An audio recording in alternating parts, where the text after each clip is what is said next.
Welcome back to Old School Sports and our Out of the Park Baseball 26 Series Rescue the Rockies. And it's your two-time defending World Series champion Rockies at this point. We swept the Chicago White Sox 4-0 in the World Series last year and just completed a 4-2 win over the White Sox this year. So 3 of the last 4 World Series championships are now ours with these Colorado Rockies. Good run here as we've made the playoffs the last 9 out of the 10 seasons that we have been in charge of the organization. But with the offseason beginning, the pressure is right back on to hopefully keep this team competitive and keep this really good streak going next season. And as we start preparing for that, we're going to take a look at our top performers this year and start planning for the offseason, which begins today.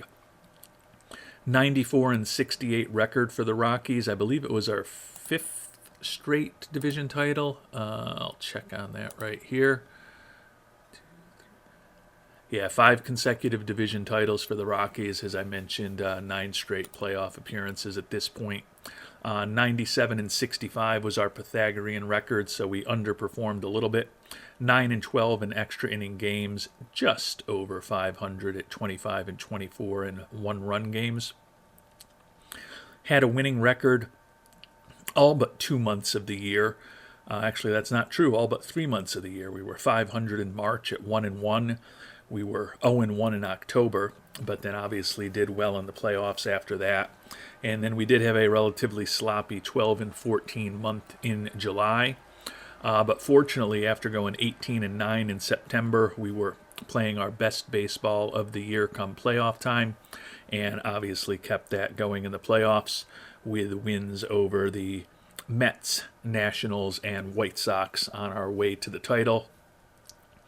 Very well-balanced performance, second in the league in runs scored, and you can see we were second or third in just about every offensive categories on the top half of the league in everything except for base running, where we were a little bit below average, although we were 4th in the league in steals. Pitching, arguably even better, second in the league in runs allowed, but first, second, or third in most of the primary pitching categories, except we were 5th in BABIP, middle of the pack in walks. 6th in defensive efficiency and 1st in zone rating, so also a good defensive team as well. Things going well for the Rockies here in 2034, as they have been in most of our recent seasons, fortunately. And we will start off our annual postseason roster review, taking a look at that fantastic pitching staff of ours. Leo Martinez has officially supplanted Noah Schultz as our ace, but we admittedly are in a wonderful situation where we have 2 aces. The 24-year-old Leo Martinez, already a 3-time All-Star, now already a 3-time World Series champion. And he is almost certainly likely to be a first-time Cy Young Award winner in a few weeks. Led the National League with 18 wins, 18-6 record, 219 strikeouts, and 207 innings. Allowed a ridiculous 8 home runs this year in those 207 innings, despite pitching half of his games in Coors.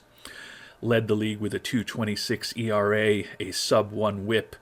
Not surprisingly, easily led the league in homers per 9 innings and also walks per 9 innings. Led the league again in quality start percentage. Led the league with a 51 FIP minus, and put up a ridiculous 8.6 WAR on the season, which also led all pitchers in the National League. So Martinez likely to add a Cy Young Award to his trophy case. You may remember we signed him to a very long-term extension when he was very unproven, and with the way he has developed, he, barring injury, is going to be an incredible value for us. Only 4 years into his career, making more in these early seasons than he would have been, as he only would have become arbitration eligible this past year, but still going to be an incredible value for us going forward. We anticipated that one of our really big decisions this offseason, the key decision actually, might be what we were going to do with our other ace, and that's Noah Schultz. Mr. Schultz, who has been with us 3 years now, has won his 2 World Series championships with us, also a 6-time All-Star and a 2-time Cy Young Award winner, although both of those were back in the day with the White Sox.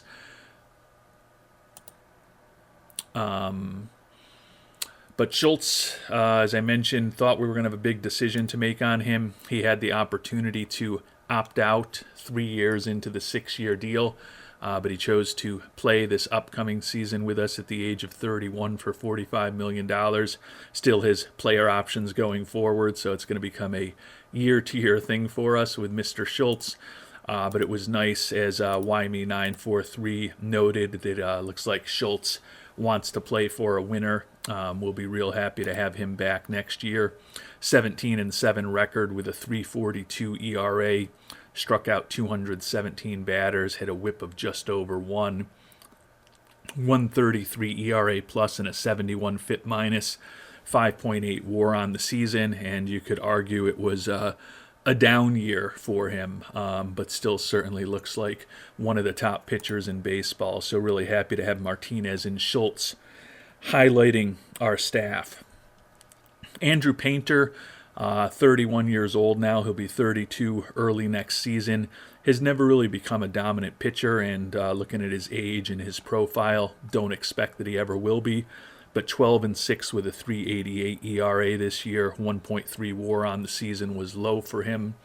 Good, solid major league pitcher, but honestly more of a 4th or a 5th starter than the 3rd starter role that we had to have him in this year due to injuries. Iverson Castellano, another guy who's really more of a 4th or 5th starter type. The 33-year-old is fragile physically.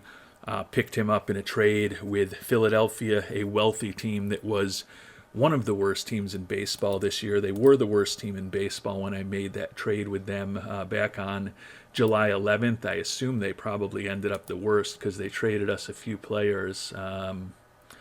Yeah, they were able to maintain that position this year at 64-98 as the worst team in baseball. But since they do have some money and they're in a rebuilding mode, they kept Castellanos' contract, which will be good for us. He was not good for us. The record of 5-2 sounds good, but the 5.04 ERA with 10 home runs allowed and 55 1/3 innings pitched, not particularly good. Did combine for a 2.9 WAR between Philadelphia and Colorado, but he was definitely better in Philly. The lack of movement on his pitches is probably going to be an issue in Colorado, and he's fragile in terms of his injury proneness. Final year of his contract next year, so he'll certainly be in the mix to be a 4th or 5th starter for us next year, but probably nothing more than that. Bernie Barrera, scouting discovery from 2028, ended up being our 5th starter for much of this year. Wasn't a great debut, a 4-8 record with a 5.39 earned run average, but he was actually almost 2 wins above replacement. Basically league average in terms of his FIP minus and a Sierra that was about a 1.5 better than his actual ERA. At only 23 years old, with his profile and his durability, another guy who, like Painter, Castellano, and Brian Stoops, who we'll talk about next, who will be battling to be in a back end of our rotation for the next few years. Stoops, former first-round pick out of New Mexico State, 4-9 record with a 6.63 ERA. He was a 4th or 5th starter for us much of this season, eventually got demoted to the bullpen, and didn't make the playoff roster until we had some pitcher injuries, and he came on as a long reliever for us. Former first-round pick out of New Mexico State, as I mentioned. At 25, almost 26 years old, we think he's got some untapped potential still, but it seems very conceivable at his age and the fact that he's now basically been in the majors for 2 years, that unfortunately he may not actually tap all that potential. So I feel like we've got a great 1-2 punch in Martinez and Schultz.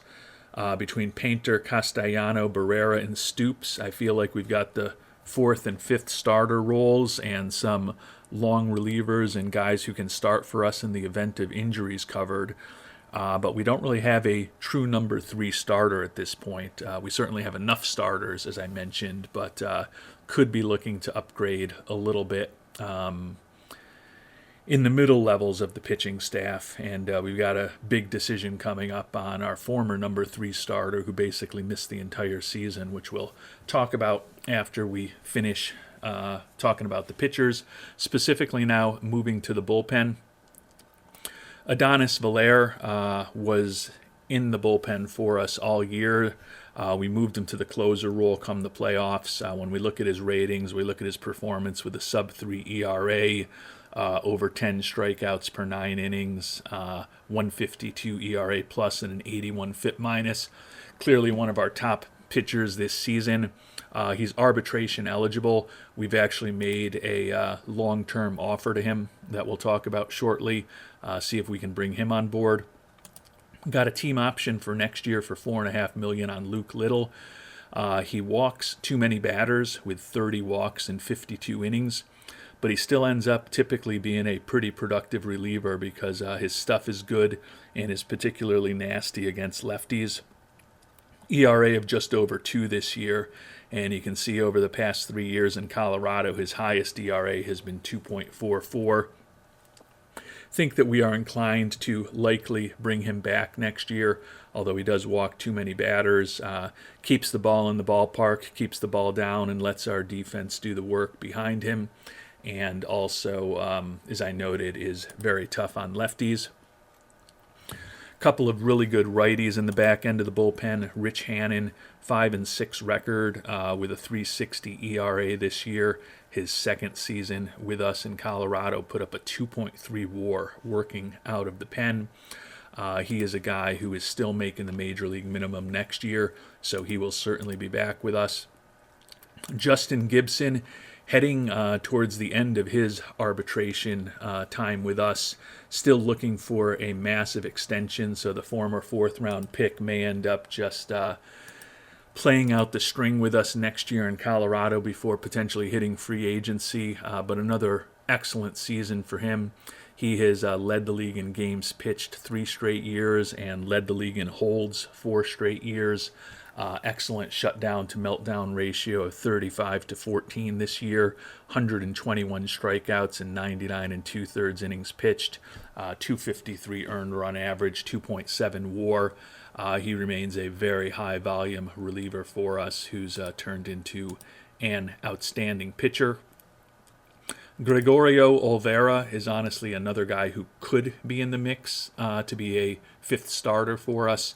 2.79 ERA with almost 10 strikeouts per 9 innings, working out of the pen after the former 7th-round pick finally got promoted.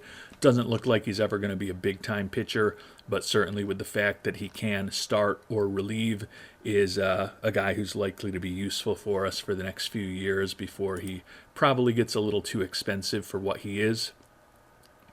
Wellington Herrera has been our closer for the past several years, heading into the final year of his contract that we signed him to a while back. Going to be paid $6 million next year, which we think is a really nice number for Herrera. Another lefty reliever. The walks, a massive issue this year with 42 walks in just 58 innings pitched. Did still save 35 games, but he lost 9 games for us. ERA of close to 5 and a WAR below 1 for the second straight year. I think, as I noted earlier, that we're likely to have Valer as our closer again next year, and Herrera likely in a setup or lefty specialist role. Herrera is absolutely dominant against left-handed batters. I think that split between lefties and righties for him has actually gotten a bit more dramatic in recent years, which is perhaps why he's been struggling a little bit more in that closer role when clearly he's going to be facing a fair amount of right-handers. Last but not least, another guy in the mix, the lefty Dave Seibrecht. Finally had a healthy year with us. The Rule 5 pick from the Angels back in 2031 combined to pitch in just 9 major league games in 2032 and 2033 because of very significant season-ending injuries both years. Was in the majors for 24 games this year and relatively healthy. The issue is he put up a sickly ERA of over 6 for us. That said, he was still basically a replacement level pitcher. He is finally set to go to arbitration, make about $1.3 million. He does also still have option years left at this point. Think that with his profile, probably bring him back at that number. That likely ensures that, assuming we exercise the option on Little with Valer, Little, Herrera, and Seibrecht, we'll have 4 very good potential lefty arms in the bullpen. Hannon and Gibson will obviously be in the bullpen, barring something really strange happening. And Olvera, Stoops, Castellano, and Barrera likely to be fighting for spots at the back end of the rotation, possibly in the bullpen. And it's very conceivable that 1 or 2 of those guys could end up in AAA when all is said and done. And 2 of our pretty important pitchers ended the year on the IL, unfortunately. Jackson Peavy out with elbow tendonitis in the World Series. The lefty is a guy who's capable of starting or relieving, but set to make about $5.5 million next year. And given the number of kind of 4th or 5th starter types that we already have on the team, think at the price tag that he's going to be being paid next year, we probably move on from Peavy.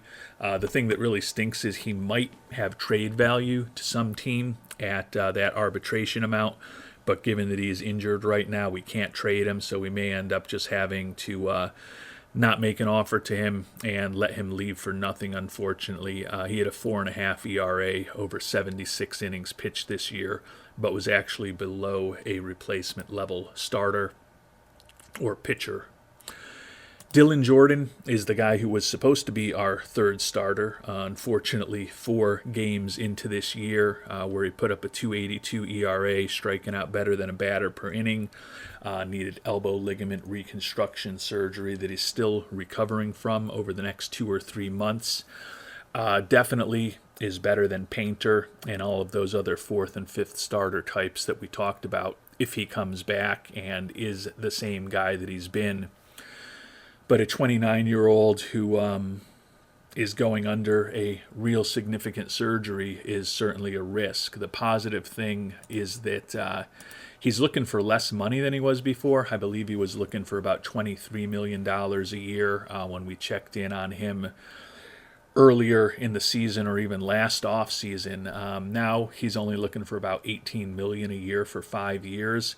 He would definitely, if he comes back looking like this, be our 3rd starter and make us feel much better about the rotation with the opportunity to push Painter to the number 4 hole and then have the likes of Castellanos and Stoops and the other youngsters competing for that 5th spot. The big question is it worth maybe signing him, for 3 years, 60 to 65, or 4 years, 60 to 65 million is probably the level we might be able to get him for when we're not sure exactly what he's going to look like on the other side of that injury. There is potential for there to be some pretty interesting pitchers on the free agent market this year. The issue is that the 3 of the 4 most interesting starters are Dylan Jordan recovering from elbow ligament reconstruction surgery, Tarek Skubal recovering from elbow ligament reconstruction surgery with 8 to 9 months to go, and then Jordan Woods recovering from a partially torn UCL are all injured. Paul Skeens, who we faced off in the playoffs, who's now with Washington, the only one among that group who's healthy right now. My hunch is that Skeens will be looking for more than the $18 million that Jordan is asking for now. Skubal, with that 8 to 9 month recovery in his age at 37, I can't see him being a realistic option. Jordan Woods, kind of a similar situation to Jordan in that it's going to be a few months till he's known. Given that Jordan does have those extreme ground ball tendencies that we think play well in Colorado with the good defense that we've built in the infield, I think if we're going to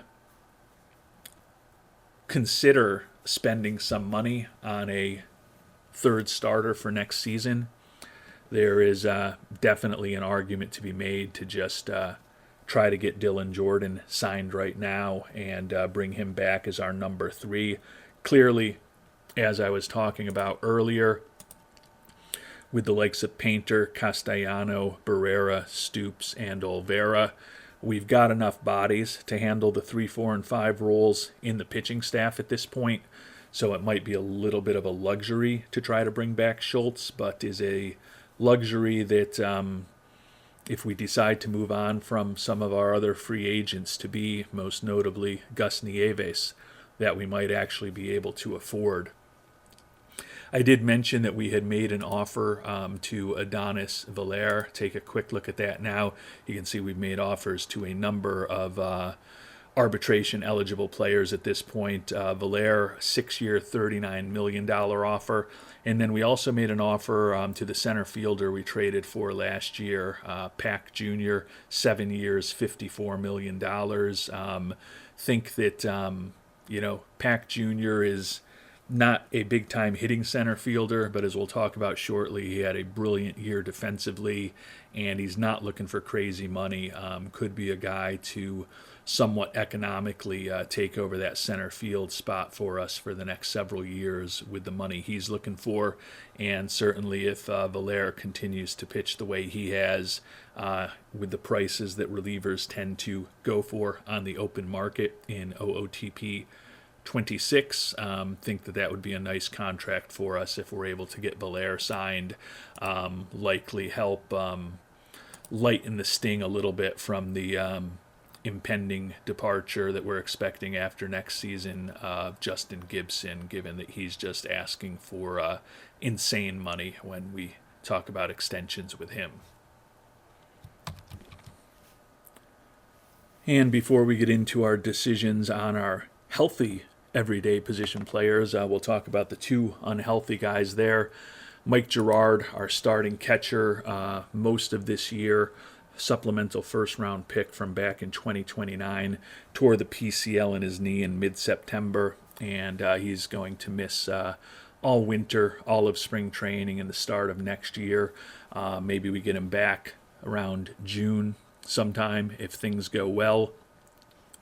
Girard, obviously an incredibly talented defensive catcher, got off to a real slow start with the bat, ended up borderline respectable, hit 220 in 395 at-bats, which admittedly is not great. But he did have 16 homers and 54 ribbies, only a 67 WRC plus, but was a win above replacement given his really good defense. Obviously, he's not going to be on the roster at the beginning of next season, but the hope is that he will be healthy to guide our pitching staff the second half of next season and hopefully long into the playoffs. Bryce Rayner, the 29-year-old, we signed to a cheap free agent contract this year. He fractured a finger right at the end of the World Series. He was wrecked physically when we signed him, which is why we were able to get him so cheap. He hit 281 for us in 278 at-bats, basically close to a league average offensive player, a win above replacement. Left-handed hitting middle infielder with a respectable bat and a good glove. Don't love the low work ethic, but he's still an established major leaguer at this point. Can play short or second. Conceivably, we're looking at him as a potential utility infielder for us for next year. Don't love the wrecked injury proneness, but he was actually the other guy that we've made an extension offer to for more than 1 year. In case you missed that, $4.8 million over 3 years. Got team options in the second and third seasons, so making about $1.6 million a year on average, with a lot of optionality for us. Think that Rayner is a 5th or 6th infielder. left-handed bat off the bench, and a guy who, if we train him up at third base, can play multiple positions in the infield for us defensively at a high level. Could be an interesting guy to bring back next year. Given he's wrecked physically, not someone we envision being in the lineup every day, but could be a good backup for us when guys need a day off, and hopefully if we do need him for a couple of weeks when somebody gets banged up, he can stay healthy while one of the starters is hurt. We'll turn now to our healthy position players, and with that injury that we talked about, to our starting catcher, Mike Girard. Most likely Chris Boone and Kyle Teel will be back sharing catcher duties until Girard is healthy. Chris Boone hit .237 in 114 Major League at-bats this year. Just a 62 WRC plus, was still a bit above replacement level thanks to his good defense. Boone at this point, still making the Major League minimum, still has an option year available. So given that Teel refused a minor league assignment this year when we brought him on board, despite having options, Boone, once Girard is healthy, could find himself back in AAA next year. Kyle Teel hit .212 for us in 66 at-bats after we picked him up from the Phillies. Respectable defensive catcher, but really awful offensively. He is a guy, though, who is close to competent against right-handed pitching, just absolutely brutal against left-handed pitching. And the Phillies did retain his contract for next year, similar to what we saw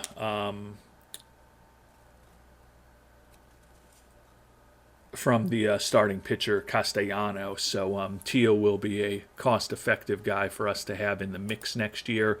I think in a perfect world, we wouldn't mind upgrading from either Boone or Teel. But I don't think it's necessarily something that we're going to spend a lot of money or resources to do, given our expectation that eventually Girard will be back as our starting catcher. Ryan Stone, former first-round pick, has become a very good Major League hitter. .307 average this year with 28 homers, 91 ribbies, 36 doubles on the season, career high 23 steals, 135 WRC plus, and a 4.2 WAR. The only knock on Stone is that he is perhaps the most dramatic righty-lefty splits in baseball. He is an incredible hitter against right-handed pitching. Not much better, unfortunately, than Kyle Teel against left-handed pitching, which is why he's a platoon guy for us, but incredibly effective in the 3/4 of the games we typically face against right-handed starting pitchers. Derby Mahez, former first-round pick out of UCLA, has had injury issues throughout his development. He's going to be 26 years old in December. This was supposed to be his first full year in the majors. Unfortunately, he spent most of it on the IL. But the positive thing is that he was productive when he was healthy.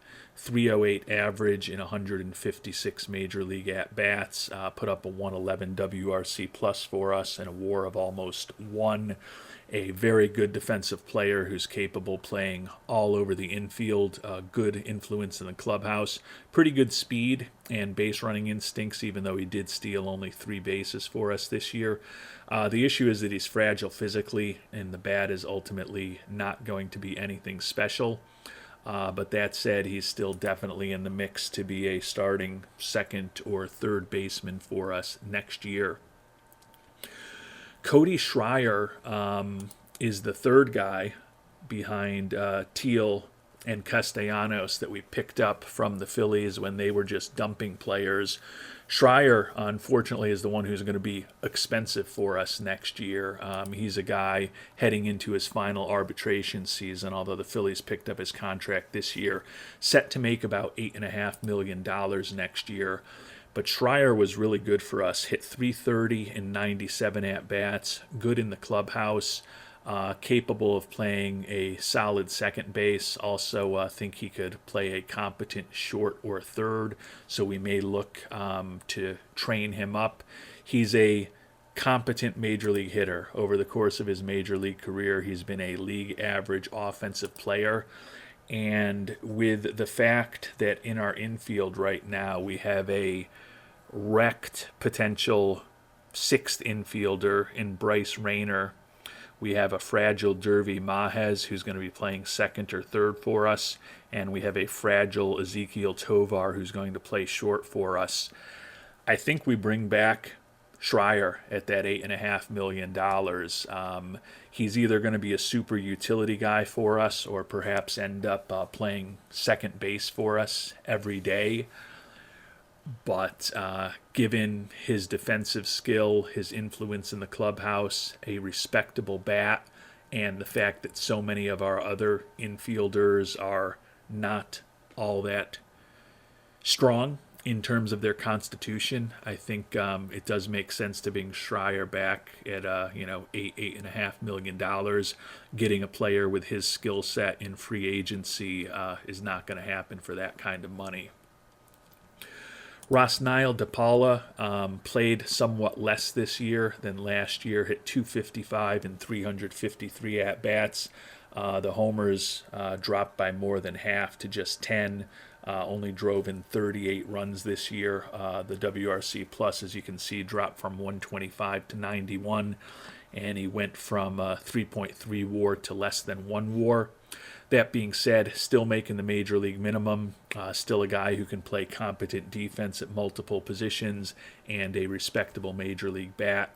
So between Mahez, Schreier, and DePaula, the hope is that the three of them can have second base and third base comfortably covered for us, and it's not inconceivable that one of them could end up platooning with Ryan Stone at first base. Right now, Mahez is the only one who's trained up to play there. With the fact that, as I talked about, we're leaning towards bringing back Schreier, and we've already made an offer to bring back Rayner, that does mean that we will be almost certainly moving on from Colt Keith, who is looking for 3 years at $12 million a year at this point. Keith struggled offensively with a 76 WRC plus this year.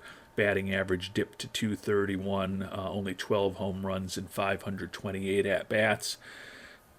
Slightly above replacement level, but with his age, 33, the money that he's looking for, and the fact that his defensive skills are not quite as high as the likes of DePaula, definitely worse than Schreier and Mahez. Keith is probably the odd man out when we think about who's going to be part of the infield next year. One guy who will definitely be back, the excellent shortstop Ezekiel Tovar. He's been a Gold Glove winner. He's been a Silver Slugger winner. He's a 3-time World Series champion, a 4-time All-Star, and he just won the World Series MVP award for us. 267 average this year, 27 doubles, 20 homers, 29 steals, 109 WRC plus, 4.1 WAR. He's got 2 years left with us, although there's a team option or a player option for him for that second season. As I noted, fragile physically. He is not the same player he was pre-injury. He missed all of the 2030 season with a very significant injury. Since then, he's been kind of a 4.5 WAR player. Before that, he was kind of a 6 to 7 WAR player, but still a very nice career that Tovar has put together for us. And even though his bat is not quite what it was, still a very strong defensive shortstop. Great influence in the clubhouse with that captain personality, and still a guy, as I mentioned, with those 29 steals, who is proficient on the base paths. So I don't think there's a lot to do. I mentioned Boone and Teal probably share the catcher job until Gerard comes back, although that's an area that we could be looking to upgrade. Got Stone at first, got Tovar at short. As I mentioned, Mahez, Schreier, and DePaula covering second and third, and possibly platooning at first. And then Bryce Rayner kind of back as a sixth infielder for us next year. I think the uncertainty as far as the position players on this team next year is centered on the outfield and centered on one big decision that we'll be talking about shortly. So the first outfielder we'll talk about, Ramon Cantero, former IAFA signing from 2027. The 24-year-old is now out of options at this point. He hit 182 in 22 major league at-bats this year, although he was very productive in AAA. Given his defensive limitations, although he can play a lot of positions defensively, he's not really good at any of them. And the fact that he's also got some offensive limitations with no options left, I think he's likely someone we move on from. Would love it if there was some trade value for Mr. Cantero, given he was a very valuable resource back in the IAFA days years ago when we brought him on board.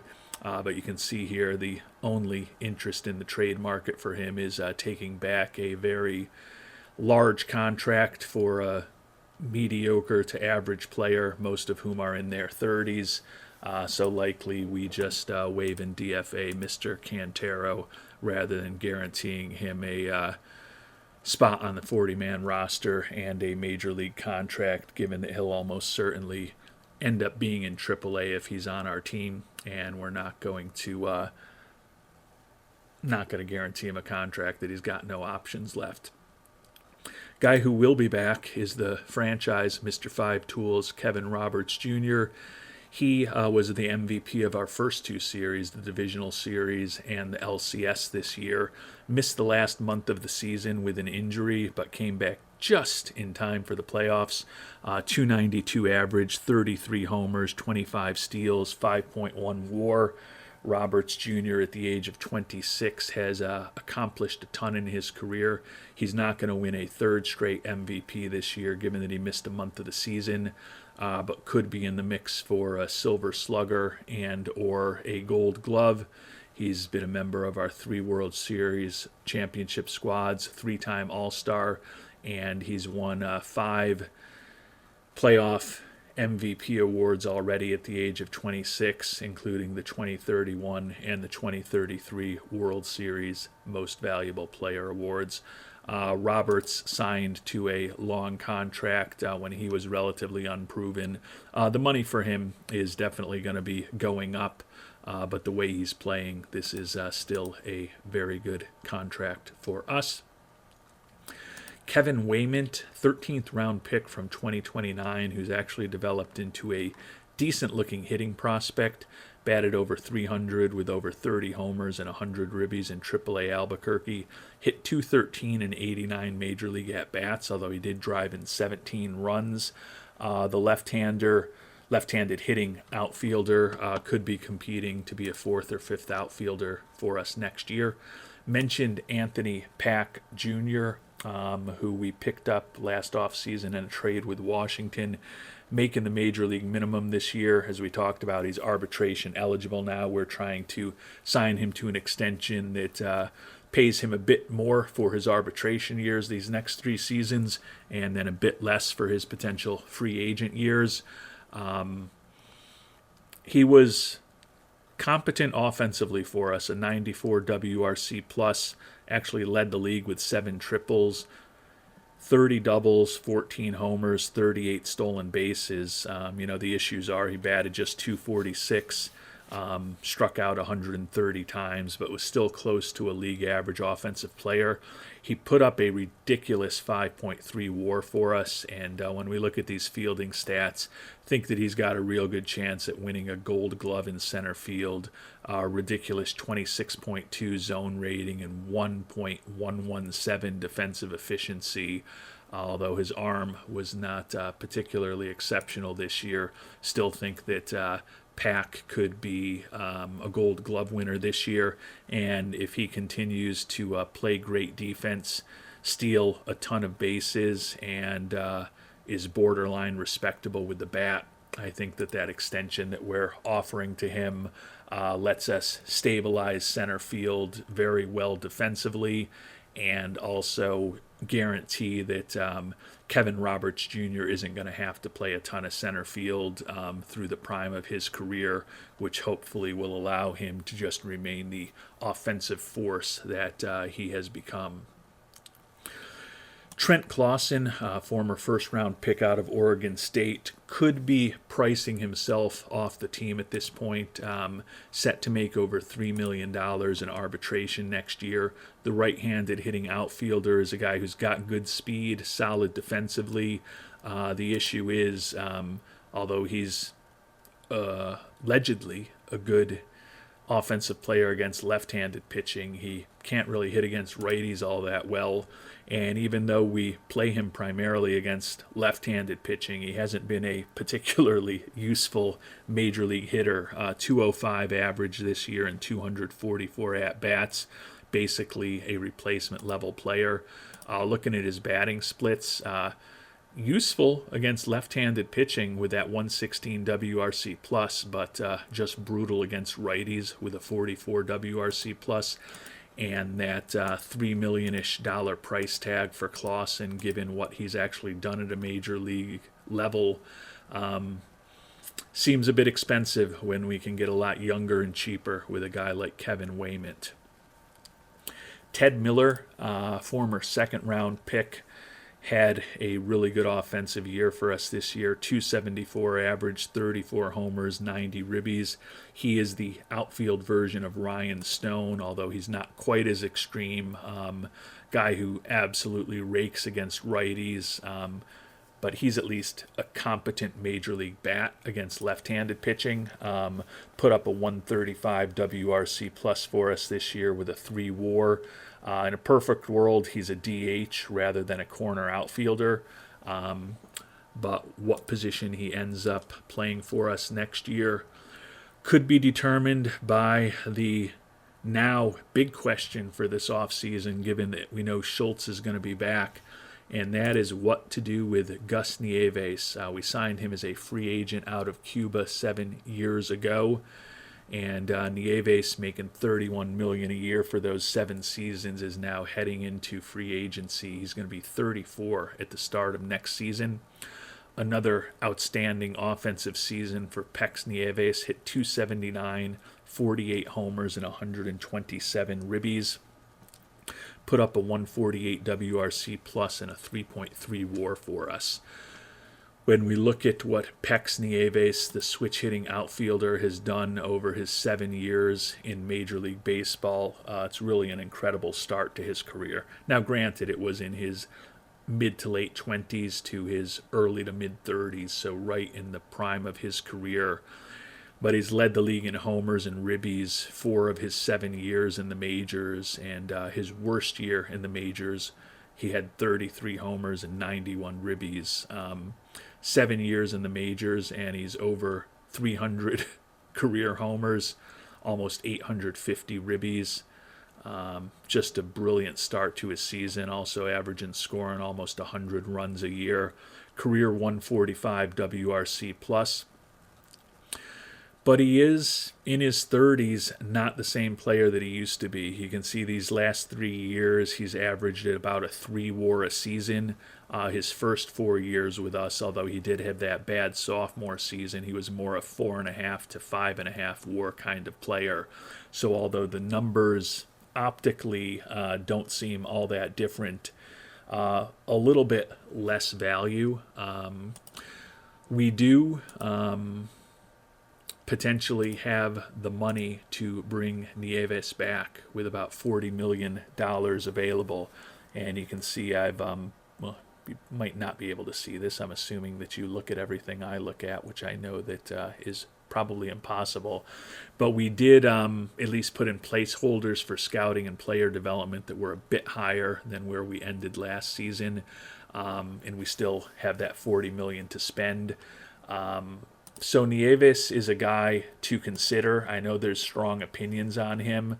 The good news is that he's looking for $25.6 million. At times during this past season, he had been asking for as much as about $29.5, $30 million a year. So he's getting more reasonable with his demands, knowing that he's heading into his mid to late 30s. 4 years, about $100 million, and we could have him back.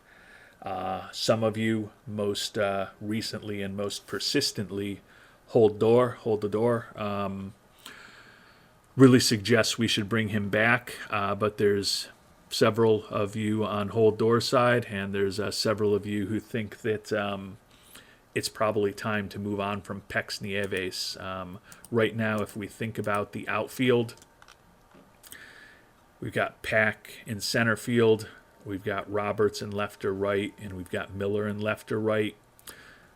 Given that Stone is going to be playing first base, it seems like we definitely have an open role for a DH or a corner outfielder, which Nieves could certainly fill. The interesting thing, though, is when we look at upcoming free agents among the hitters,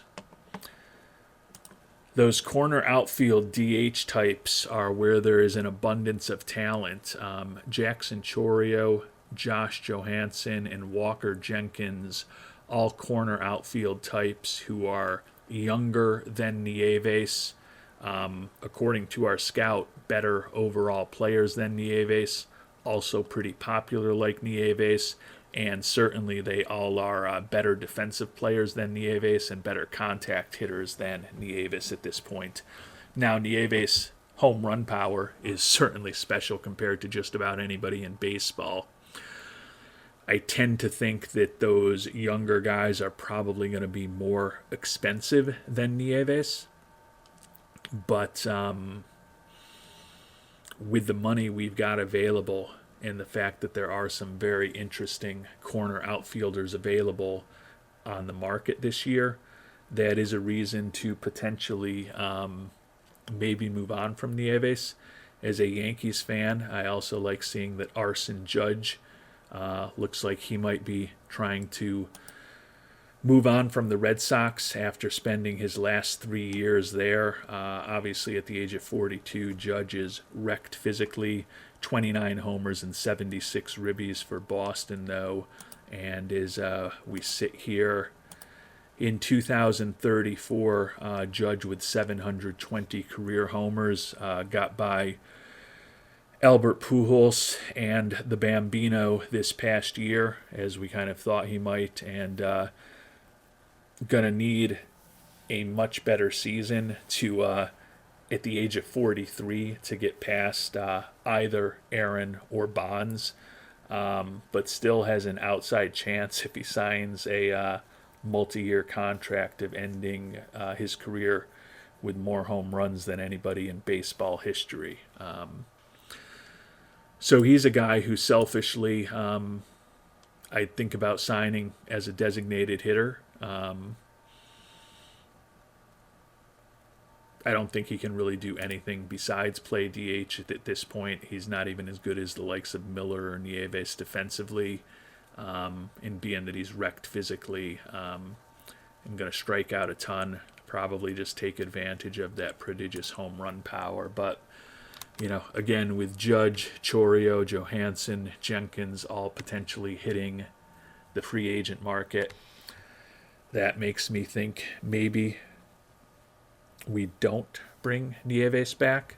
The other thing, and we'll be talking about this more in our next episode, is that we also have some outfield talent in AAA that is pretty interesting as well, that we could certainly use to layer into the organization if we did move on from Nieves. But with the money that we have available to spend, the big question to me is, we know we're not bringing back Colt Keith. Do we try to bring back Dylan Jordan as a third starter? Option 1. Do we try to bring back Gus Nieves as a corner outfield DH type? Option 2.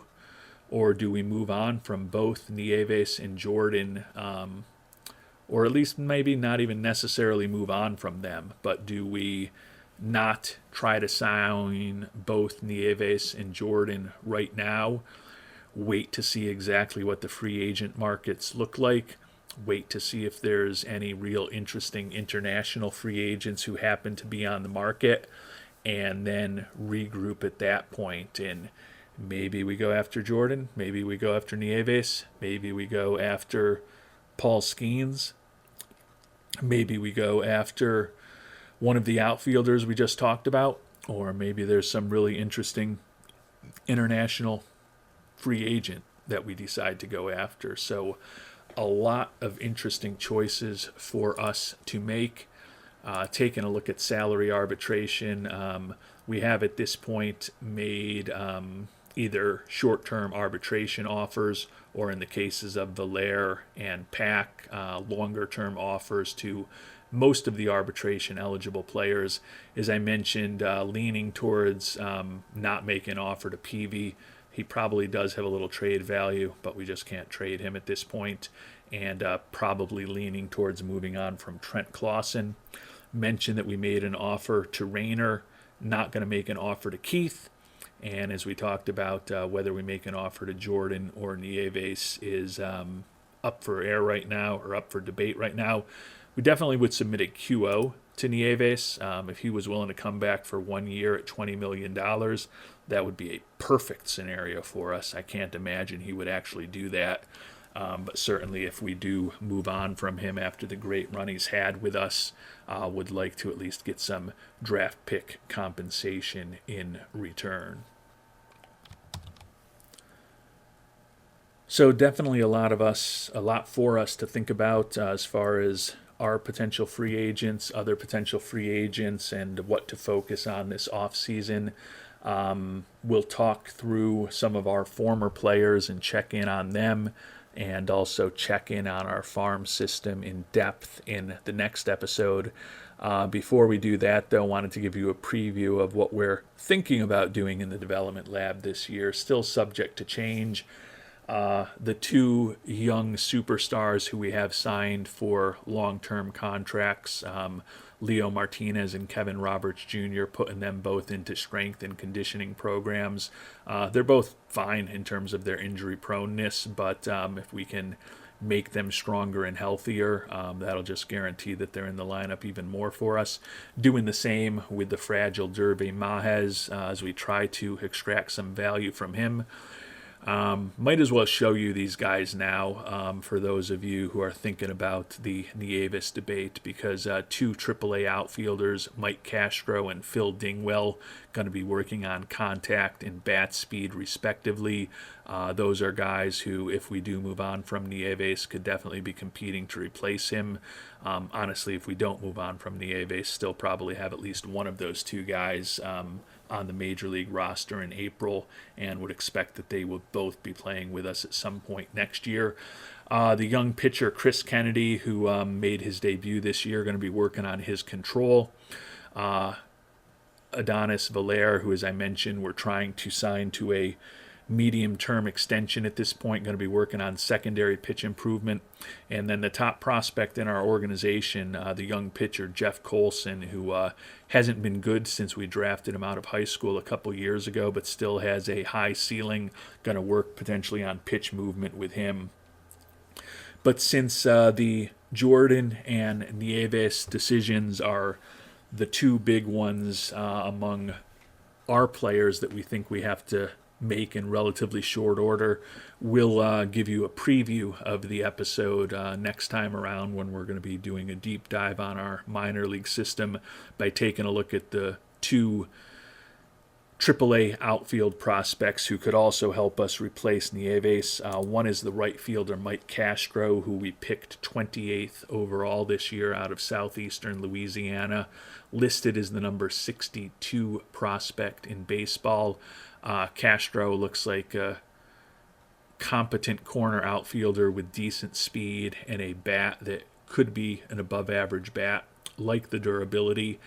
And we put the 22-year-old on a tour through all of our farm system teams this year to let everyone who supports us across the country get to see a guy who we think could be a big part of the Rockies team in the majors in the not-too-distant future. Hit only 231 in 13 at-bats in A-ball, but after that he was a monster. Hit 458 in 24 high A at-bats, 362 in 47 double A at-bats, and 353 in 51 triple A at-bats. So Castro definitely not far off being ready for the majors, and certainly would hope that if he is successful with that contact program, that he could be competing for a starting spot in our outfield next year. And could be a similar situation for Phil Dingwell, who's working on trying to hit some more home runs. The number 37 prospect in baseball was a supplemental first-round pick 4 years ago in 2030. Started the year in Double-A Hartford, where he hit 340 with 14 homers. Definitely struggled when he got up to Triple-A as a 22-year-old. Hit just 206 with only 3 home runs in 165 at-bats. Still think he's a guy who could have plus home run power and the ability to draw a good amount of walks. Could be a decent contact hitter, decent gap power, okay speed, and a competent defensive outfielder. Dingwell probably not close to, not quite as ready as Castro. He's certainly close to Castro in terms of being ready.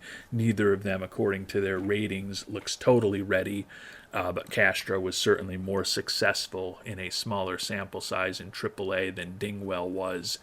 But with the two right-handed hitters, Dingwell and Castro, knocking on the door of being ready for the majors potentially, that's a big reason why I think we move on from the right-handed hitting Trent Clausen, because the thought is that either of those guys can probably do what he's been doing for us for a cheaper price next year. The question is, if we think about our outfield with Roberts Jr., Pack, Miller, Waymont, and then, as I noted, potentially a Dingwell or Castro in the mix, does that make anyone feel better about potentially moving on from Nieves and looking to get younger? I think there's certainly an argument with the quality of outfielders that are going to be on the free agent market this year, and the quality of outfielders that we have coming up through our organization, that we likely got the best years out of Nieves' career.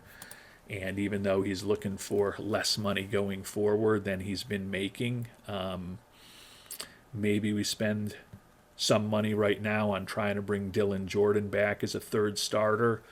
And given that we're likely to be saving,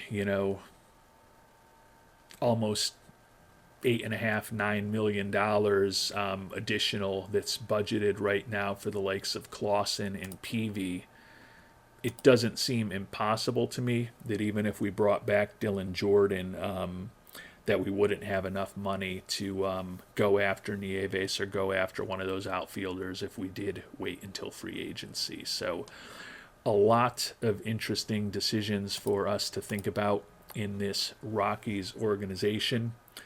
As I mentioned, next time around, we will do our deeper dive into the farm system, check in on some of our former players around the league and how they've done over the past year, and probably start having to make some decisions. So if you've got views on what we should think about in free agency, would love to hear them. If you've got views on just some of the general roster decisions we've got ahead of us, helpful to hear your thoughts on those as well. Until our next episode, thanks so much for watching, and hope you have a great day.